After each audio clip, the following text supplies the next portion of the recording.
lokal saja sekali itu saja, udah di luar tidak ada. Ini Nabi bisa mengambil hazan Allah langsung gini. Nah, ketika di dalam suatu peperangan ini sahabat ini kekurangan makanan kan, satu kurma satu aja, satu kurma satu orang minum air sehari ini, satu kurma sambil perang coba kan. Maka Abu Bakar juga mengusulkan, ya Rasulullah, engkau doa mustajab. Udah Umar mengusulkan, ya Rasulullah, engkau doa mustajab. Suruh kami mengumpulkan kurma-kurma kami di sana, kumpulkan saja dan kudoakan. Maka terima usulan, dikumpulkan kurma-kurma itu, dikumpul semuanya, dan Nabi doa. Setelah Nabi doa disuruh mengambil, maka dia bisa berkurang kurma itu. Sahabat seluruhnya mengambil, nah, tapi kurma itu tidak bisa keluar. Umar kata, setelah aku lihat kurma itu keluar di ujung-ujung kain ini. Ini Nabi, itu namanya mukjizat. Para wali namanya karomah, itu kan beda, itu kan namanya karomah. Nah, ini target hidup kita ini sehingga kita bisa mengambil nanti hazanah Allah itu. Sama seperti sahabat juga sama. Ketika Rasulullah meninggal, sahabat juga begitu. Abu al-Hadrami radhiyallahu taala anhu dibakar semua kapal oleh musuh. Tidak ada perahu yang bisa dikendali untuk menyeberangi lautan ini. Maka Abu al-Hadrami mengatakan, disuruh apa kan, pasukannya bertaubat, beristighfar, kemudian sholat 2 rakaat, kemudian dia berdoa dengan pendek sekali, ya alimu ya halim, ya alimu ya azim. Itu aja doanya. Coba, ya alimu ya halim, ya alimu ya azim, itu aja. Setelah dia doa, disuruhnya pasukannya nyebrang lautan. Kaki kuda mereka tidak basah begitu. Apa ini tidak seperti Nabi? Ini bukan Nabi, itu manusia biasa, benar Abu al-Hadrami. Tapi karena dia menapaki jalan Nabi, maka mereka diberikan juga pemberian mukjizat sebagian diberikan kepada para nabi gitu. Maka ulama katakan Nabi Musa ini malah dikeringkan lautan untuk bisa jalan.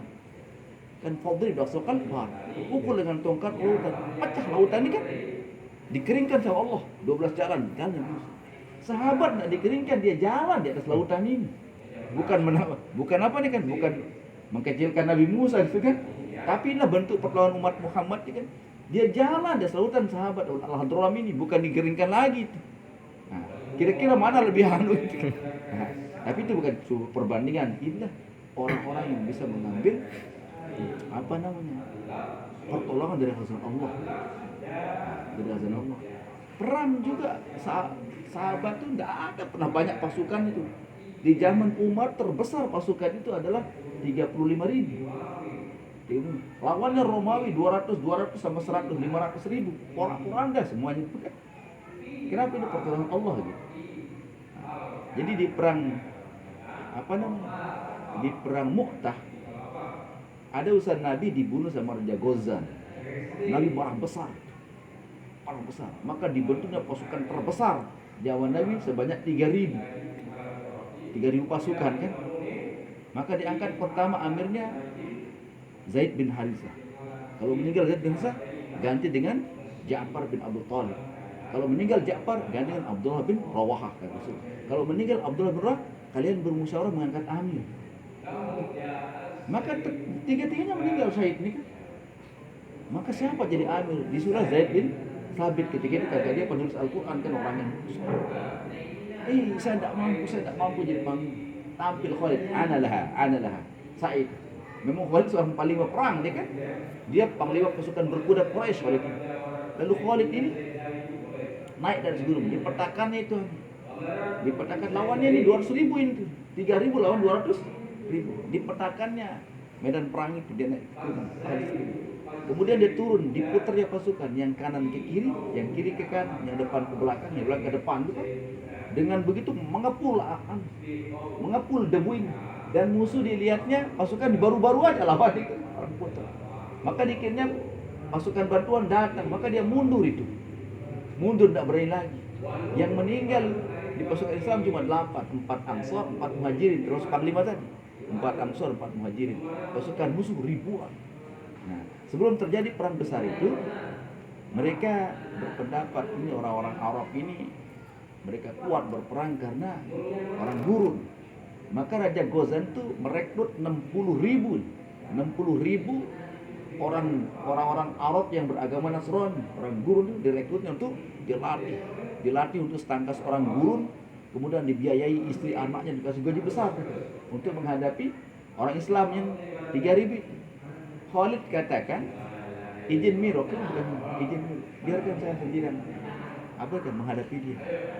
Kenapa kok berani menghadapi 60.000 sendiri? Karena mereka orang mati, saya orang hidup. Kan Rasulullah bersabda, perumpamaan orang yang berzikir kepada Allah dan orang tidak berzikir seperti orang hidup dan mati. Saya orang berzikir, mereka kan orang kafir, orang mati. Walaupun 60.000, biar saya sendiri menghadapinya, kata Khalid. Maka pimpinan mengatakan, Nusratullah ma'al jamaah, pertolongan Allah bersama jamaah. Kalau begitu utus saja 2-3 orang bersama kami juga jamaah. Maka diputuskan 60 orang lawan 60.000. Nah 60 orang ini semalam tidak tidur, tahajud sekalian malam. Sahabat yang lain yang 3.000 ada yang tahajud, ada yang ngaji, ada yang tidur juga gitu. Begitu sudah subuh mereka menyerang pasukan yang 60.000, yang 60 orang ini. Satu lawan 1.000 ya kan. Maka ketika asar pasukan musuh mengatakan, ya Allah, orang 60.000 tidak lelahnya. Dia babat kan seperti babat gandum saja kan ribuan. Bagaimana tuh yang 3.000 masuk, 60 orang sudah alang kabut yang dibuat. Kita menyerah sudah gitu kan. Nah ini orang-orang dapat nusratullah langsung daripada Allah ini. Ini kenapa? Karena mereka hatinya hanya milik Allah. Walaupun pengaturan dengan perang itu kan, pengaturan dengan perang dengan senjata, tapi hatinya tidak pernah tawajuh kepada jumlah pasukan, tidak tawajuh juga kepada senjata. Mereka yakin kepada Allah. Sehingga Allah turunkan ayat kan, wa ma ramaita idz ramaita walakinna Allah rama. Wa ma ramaita, kamu tidak memanah, kamu tidak melempar kan? Ketika kau melempar mana? Walakinna Allah rama, kan, tapi Allah yang memanah mereka, melempar mereka. Nah ini yang kita pelajari dalam amalan batin ini, bahwa arih nafsaka minat tadbir. Istirahatkanlah dirimu dari mengatur. Jangan hati itu mengatur. Cukup mengatur tangan, mulut, mata, telinga, otak. Atur kan? Atur dagangan kita, kita bisnis kita, perusahaan, atur sedemikian rupa. Tapi hati jangan ikut di sana. Hati kemana? Hati tawakal kepada Allah. Faiza azamta fatawakal Allah. Jadi apapun yang terjadi, dia buruk kelihatan secara zahir hasilnya, dia baik, semua takdir daripada Allah. Ya Allah bocor gitu. Ini yang terbaik daripada Allah ini. Yang terbaik daripada Allah gitu. Ini yang terbaik. Jadi tidak ada sedih kita di sana. Itu yang buat orang tidak sedih karena keyakinannya. Tapi kalau kita tidak yakin tuh pasti sedih. Kita kan stres kita. Pasti. Jadi sahabat ini yakinnya luar biasa juga dengan amalnya. Abu Darda radhiyallahu taala anhu, suatu hari dia duduk, datang orang tergesa-gesa. Ya Abu Darda, rumahmu kebakaran, kan rumahmu terbakar. Dengan mantap dan mengatakan tidak mungkin, katanya. Datang orang kedua, ya Abu Darda, kampungmu terbakar semua ini kan? Nah, rumahmu terbakar. Tidak mungkin, katanya gitu, Abu Darda, mantap nih. Datang orang ketiga, ya udah kampungmu terbakar semua, tapi rumahmu aja enggak terbakar. Oh ini baru aku percaya, katanya. Maka ditanya, kenapa kau begitu yakin? Nah, kenapa kau begitu yakin? Maka dikatakan, Rasulullah bersabda, siapa baca doa ini pagi hari, dia akan dilindungi sampai sore hari. Dan siapa membaca doa ini sore hari, dia akan dilindungi sampai pagi hari. Aku sudah baca doa itu tadi, tidak mungkin rumahku akan terbakar. Apa doanya kan? Allahumma anta rabbi la ilaha illa anta alaika tawakkaltu anta rabbul arsyil karim la haula wala quwwata illa billahil aliyyil azim ma sya'allahu kana wa ma lam yasha' lam yakun a'lamu anna Allah ala kulli syai'in qadir wa anna Allah qad ahata bi kulli syai'in ilma. Allahumma inni a'udzu bika min syarri nafsi wa min syarri kulli da'atin anta akhudhu min wasiyati inna rabbi ala siratal mustaqim. Ini kalau kita baca ini dilindungi sampai sore. Kata sore dilindungi sampai malam. Makanya ini zikir pagi padam dibaca itu. Nah, itu baca. Jadi yakinnya kepada amalan itu luar biasa, namun lebih bohong itu sehingga terjadi. Nah ini kini kita penyakit umat dari zaman dokpul yakin, lemah yakin kita ini, lemah sekali yakin kita ini, sehingga perkara-perkara ini sulit wujud dalam hidup kita. Ini bagaimana kita belajar yakin sehingga nanti apa yang terjadi? Sekarang ini banyak terjadi. Di teman-teman saya banyak sudah ada sampai derajat itu sudah gitu. Jadi ada beberapa orang saya temukan di jalan Allah ini.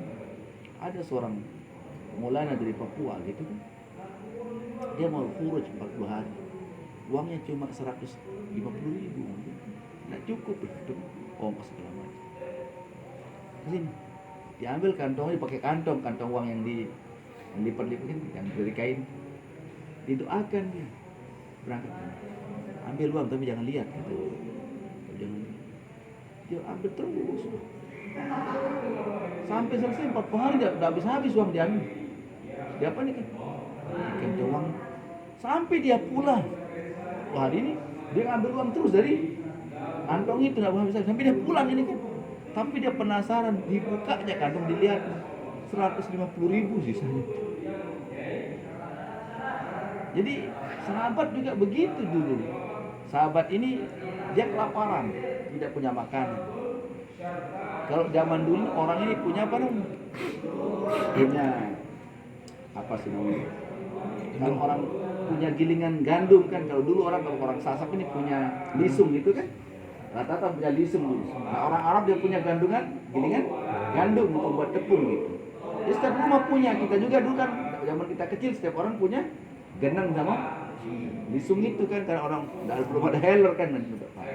Nah zaman sahabat ini, zaman Rasulullah, semua orang punya gilingan gandum. Dia tidak punya makanan, maka dia sholat hajat, minta kepada Allah. Tiba-tiba gilingan gandum ini berputar kan, padahal tidak ada gandumnya, terus di tadanya kan, satu karung, dua karung, berkarung-karung ini kan. Dia penasaran dari mana gandum, dia bukanya tidak ada gandum, berhenti berputar. Maka dia nanya kepada Nabi, Rasulullah, aku tidak punya makanan, aku sholat berdoa kepada Allah, maka gilingan gandumku berputar. Nah, kemudian aku ambil berkarung-karung, aku penasaran, aku buka dia, maka dia berhenti berputar. Rasulullah sabdakan, kalau kamu tidak buka, dia akan berputar sampai kiamat. Nah, ini orang bisa mengambil hazanah Allah ini dengan amalannya. Maka tidak ada sedih sebenarnya kita beriman itu. Allah katakan, alladzina qalu rabbuna Allah tsumma istaqamu fala khaufun 'alaihim wa lahum yahzanun. Orang yang yakin Allah sebagai Tuhannya, kemudian istiqamah dalam perintah Allah, maka tidak takut dan sedih. Ini berasal dari yakin itu. Jadi buruk dan baiknya yang di hadapan kita tidak peduli, itu dari Allah semua, jadi tidak ada sedih kita itu. Sekarang itu kan ya, kepeng banyak kan, sehat kan, makan enak, itu kita banyak kebaikan. Yang selain itu kita anggap kebaikan. Maka Allah katakan, wa asa an taqrabu syai'an wa khairul lakum wa asa an tuhibbu syai'an wa syarrul lakum wallahu ya'lamu antum la ta'lamun. Boleh jadi kamu menganggap kan, wa asa an taqrabu syai'an, boleh jadi kamu benci sesuatu padahal baik buat kamu. Oke? Wa asa an tuhibbu syai'an wa syarrul lakum, dan boleh jadi kamu cinta sesuatu buruk buat kamu. Wallahu ya'lamu wa antum la ta'lamun. Apa? Allah yang mengatakan kamu tidak tahu. Maka itu tawakal itu penting kan. Jelek rupanya Zohir kan, tawakal ke Allah itu kan. Ini kelemahan basyirah kita kan, kegelapan hati kita, tidak bisa kita membaca hal seperti itu. Allah mengatakan wa asa an taqru syai'an, boleh jadi kamu menganggap sesuatu itu buruk, kamu benci. Bahwa khairul lakum, itu baik buat kamu. Wa asa an tuhibbu syai'an wa syarrul lakum, boleh jadi kamu mencintai sesuatu padahal itu buruk. Wallahu ya'lamu wa antum. Allah yang mengetahui apa yang baik buat kita, kamu tidak tahu gitu. Maka tawakal ini kita usahakan sebelum mati kan, agar tawakal itu sebenarnya. Jadi tidak ada masalah dalam hidup ini. Mau corona, tidak corona, mau harga naik, don't care semua itu. Kalau kita tawakal kepada Allah gitu. Ini yang kita usahakan amal batin. Tapi jangan tawakal dan diem. Itu bukan begitu. Para manusia itu belajar meninggalkan toko itu haram, tapi yakin kepada toko syirik. Meninggalkan sawah haram, tapi yakin kepada sawah syirik. Meninggalkan kantor haram, tapi yakin toko ini syirik. Apa kerjakan toko, kerjakan kantor, kerjakan sawah, tapi hati kepada Allah. Jangan hati di kantor, jangan hati di toko, jangan hati sawah, itu cukup. Zahir kita di sana, hati kita kepada Allah, itu maksudnya. Itu namanya tawakal. Kerjakan tapi hati kepada Allah. Jangan tidak kerjakan, begitu kan? Jangan tidak kerjakan. Itu ngantor tapi kepada Allah. Kalau kita yakin toko berikan kita makan, maka kita akan lali di toko ini, kita meninggalkan kepada Allah gara-gara itu. Kalau kita yakin sawah ini berikan kita makan, kita akan lali di sawah. Kalau kita yakin kantor ini membuat kita lali kan, banyak orang korupsi kan dia yakin kan, terus kan orang korupsi mengakalin kan menipu di toko itu kan dia yakin itu yang berikan rezeki itu kan, bukan Allah. Nah inilah maksudnya arif nafsa kepada tadbir, istirahatkan diri daripada mengatur. Apa kan? Bukan mengatur hati, maksudnya bukan mengatur tangan, atur dengan tangan, tapi hatimu istirahatkan dia, jangan gitu. Sudah ada yang mengaturnya begitu kan. Sudah ada yang mengaturnya kan 50.000 tahun sebelum langit dan bumi itu kan sudah selesai maksudnya. Ini kita milik Allah. Kalau memang milik kita enggak sih kita sakit. Kenapa kita jatuh? Kenapa kita tersandung? Kenapa kita sakit? Karena memang badan kita bukan milik kita, milik Allah. Sudah kita rawat sedemikian rupa, sakit juga kan? Karena memang bukan milik kita, miliknya Allah. Itulah yang kita dalam sholat, inna sholati wa nusuki wa mahyaya wa mamati lillah. Ini kita berusaha ke arah sana, sholatku, ibadahku, hidup dan Allah. Ini target hidup kita nih. Target utama hidup kita begini, sehingga kita ada beban gitu dalam hidup ini. Kalau tidak begini, tunggulah stres. Tunggu stres, pasti akan stres kalau tidak begini kan. Bisa dipahami? Bolehlah tanya. Arif sambil kita ngopi-ngopi. Ambil gelas juga. Kurang gelas. Siapa yang ngopi satu itu ambil lalu. Adi tuh mau cari.